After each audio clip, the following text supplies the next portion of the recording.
Pemirsa, Kedutaan Besar Republik Indonesia KBRI Dhaka di Bangladesh menginformasikan satu warga negara Indonesia dengan inisial DU meninggal dunia dalam kerusuhan di Bangladesh. Untuk mengetahui situasi terbaru di Dhaka, Bangladesh, kita langsung tergabung dengan Pak Heru Hartanto Subolo, selaku Duta Besar RI untuk Bangladesh dan Nepal. Langsung saya sapa, selamat sore waktu Jakarta. Assalamualaikum Pak Heru. Sehat selalu Anda. Waalaikumsalam. Waalaikumsalam Pak Heranov. Selamat siang. Baik, selamat siang waktu Dhaka. Pak, bagaimana situasi terbaru di sana bisa Anda gambarkan? Apakah masih mencekam? Situasi pasca mundurnya Perdana Menteri Sheikh Hasina kemarin dan kemudian Chief of Army Jenderal Wakruzaman diberikan mandat untuk mengatasi kerusuhan dan juga memberikan fasilitasi kepada pihak-pihak yang terkait. Berangsur-angsur semakin membaik kondisinya. Namun demikian kita tidak berpretensi untuk secara gegabah melihat ini sebagai kemajuan yang penting. Namun demikian kita tetap waspada karena sewaktu-waktu kerusuhan akan timbul. Kami sendiri di Dhaka berkeliling dan melihat masih ada kumpulan para pengunjuk rasa di beberapa titik-titik wilayah. Namun demikian kondisinya sudah berkurang, intensitas kekerasan sudah berkurang. Namun demikian para penjaga keamanan khususnya dari militer tetap waspada dan mengantisipasi timbulnya looting, penjarahan maupun kerusakan yang diakibatkan oleh kemarahan para pendemo saat ini.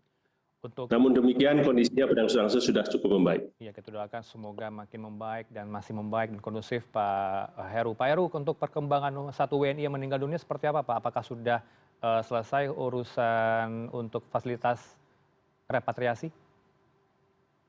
Kami berkoordinasi intens dengan Kementerian Luar Negeri, Direktorat BWNI BHI. Saat ini jenazah korban sudah berada di Dhaka, di Bangladesh, dan sedang dilakukan pengurusan dokumentasi untuk memastikan semuanya sesuai dengan peraturan yang berlaku setempat. Setelah itu akan berkoordinasi dengan keluarga di Indonesia melalui Kementerian Luar Negeri untuk mengirimkan jenazah ke Indonesia. Saat ini sedang menunggu administrasi. Ya, tentu kita turut berduka dengan peristiwa yang menimpa keluarga kita di sana ya Pak ya, inisial DU.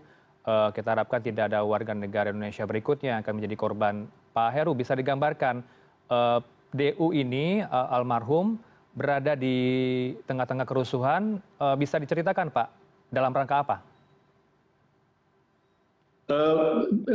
Bisa kami sampaikan bahwa DU ini, almarhum DU ini berada di Bangladesh dalam rangka urusan bisnis.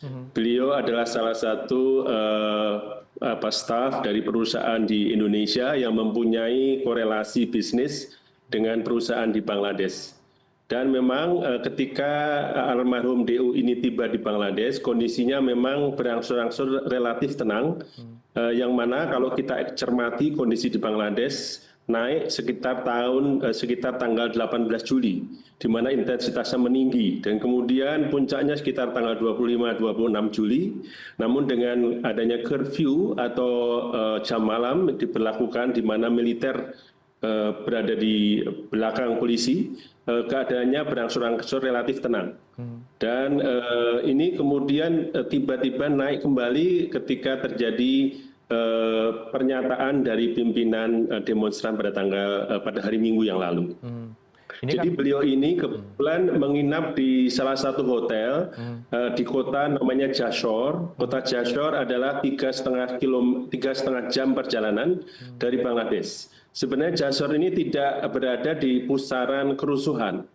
Namun demikian akibat dari konstelasi politik domestik di Bangladesh, ada saja simpatisan dan demonstran juga kemana-mana menyasar sasaran-sasaran yang dianggap sebagai salah satu kemarahan daripada para demonstran, mungkin termasuk hotel di mana beliau ini bertempat tinggal. Sebenarnya beliau ini tidak berada di dalam kerusuhan, tetapi menginap di hotel yang jauh dari lokasi kerusuhan, namun demikian kena imbas karena beberapa demonstran yang meluapkan kemarahan, kemungkinan seperti itu.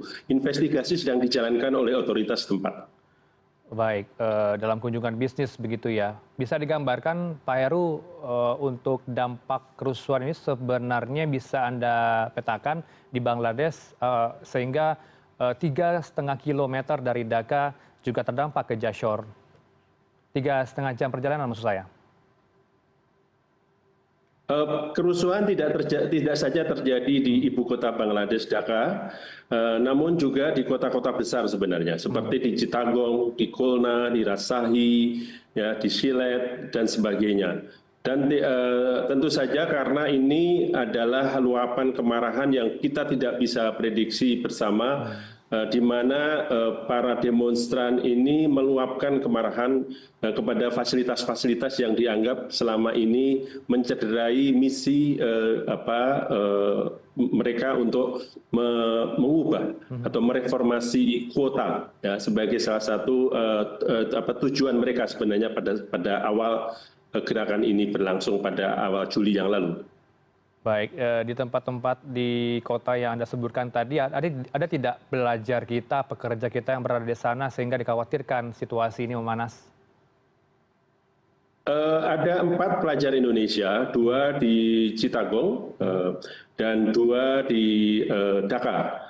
Keempat-empatnya dalam kondisi baik dan sehat. Kami terus berkoordinasi dan memastikan mereka baik dan sehat dalam lindungan otoritas tempat. Dan di Dhaka sendiri selain 2 pelajar, kita juga ada beberapa profesional yang memang ada di Bangladesh, baik itu bekerja di lembaga-lembaga internasional seperti ADB, seperti IOM, ya, maupun juga dari state-owned company atau BUMN. Ya. Para pilot-pilot kita bekerja di perusahaan di Bangladesh, baik di Biman maupun di US Bangla. Mereka dalam koordinasi yang intens dengan kami juga terus dari waktu-waktu memonitor keadaan dan memastikan apabila memang diperlukan dukungan maupun asisten dari kami. KBRI sangat siap untuk mengantisipasi segala hal yang terjadi. Dan alhamdulillah selama ini baik-baik saja. Anda melihat ke depannya seperti apa, Pak, potensi peristiwa dan juga eskalasi yang terjadi di Bangladesh? Apakah semakin menurun seperti yang katakan tadi atau semakin bagaimana? Tentunya kami berharap situasi kembali berangsur-angsur normal dan damai. Kami sendiri sangat awal untuk memprediksi bagaimana Bangladesh ke depan. Memang setelah turunnya Perdana Menteri Sheikh Hasina kemarin, Chief of Army Jenderal Wakruzaman diberikan mandat untuk memberikan fasilitasi kepada pihak-pihak yang terkait, para demonstran, kemudian stakeholders dari masyarakat di Bangladesh dan partai-partai politik untuk merundingkan bagaimana interim government dibentuk, dan kami memonitor dari dekat bagaimana perkembangannya. Namun demikian yang paling utama kami melihat di lapangan euforia kegembiraan daripada demonstran dan masyarakat terjadi di mana-mana. Namun demikian kami tentunya sangat terus waspada memastikan agar warga negara Indonesia tidak terlibat di dalam kelompok massa tersebut agar menghindari hal-hal yang memang tidak perlu dilakukan apabila tidak sangat esensial. Dan tentu saja KBRI menyiapkan infrastruktur termasuk hotline yang bisa dihubungi oleh warga negara Indonesia di Bangladesh. Hotline-nya berapa, Pak, terakhir? Hotline-nya adalah +880 1614 444 552. Baik, semoga kondisi di Bangladesh akan terus kondusif seperti yang Anda katakan, eskalasinya semakin menurun, dan kita harapkan warga negara Indonesia akan sehat selalu, selamat, termasuk Anda, Pak Dubes. Semoga diberi keselamatan. Pak Heru Hartanto Subolo, Duta Besar RI untuk Bangladesh dan Nepal. Selamat sore waktu Jakarta. Assalamualaikum. Waalaikumsalam warahmatullahi wabarakatuh. Terima kasih.